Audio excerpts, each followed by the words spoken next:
koɗo jewnaɗo nana ara koɗo jiɗaɗo nana ara koɗo gañaɗo nana ara jiɗaɗo wonande kala sagata gañaɗo wonande kala mo heege waynata hol gonɗo on koɗo mo fiyako mum humpaka mo garal mum majjaka mo moƴƴere mum faytaka ko on woni lewru korka lewru yurmede lewru yaafede lewru korka e nder mayru seyɗeneji tongete e nder mayru bakkatuji momtete e nder mayru geno ɗoftete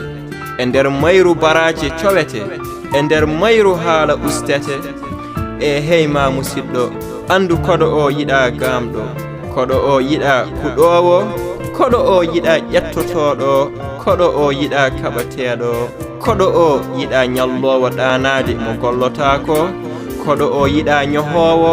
koɗo o yiɗa toñowo koɗo o yiɗa gaƴiɗo jinnaɗo musidɗo am julɗo andu kadi koɗo o ina jogui ko yiɗi omo yiɗi coftuɗo omo yiɗi cakkotoɗo muddotoɗo omo yiɗi ñallowo e jumaji taw deftere Allah ko jangowo walla inde Allah noddowo e wadde ko moƴƴi kuccowo korko ala tima e ɓerdam jiɗaɗo e hakkille am tongaɗo e ɗemgal am saaha e saaha fof jangtaɗo korko mi yiɗima kattudi gilli am e ma ko labtuɗi baraje ɗe neɗɗo wawi hebde e ma ko mbajjiri tan andiɗi korka mo sali hordema yo andu luutama moƴƴi ɗi gona koytuɗi korka giɗo am mbeɗo sabbi ma nde garata geno mi rewruma korka somi serani e hordema aljanna biyeteɗo rayyan mami naat sabu ma korka mi tampat tan kono mi wona kaldowo ɓurema julɗo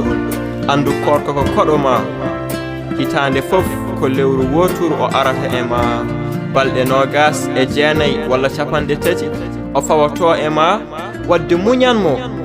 mbaɗa ko yiɗi e kon balkon seeɗa so yerodirama e goɗɗe gonɗe e hitande ma julɗo koɗo tedduɗo nani ara e ma julɗo añ ko koɗo ma añi Allah yiɗma julɗo yo Allah walle ha mbasa yewtude keeri koɗo ma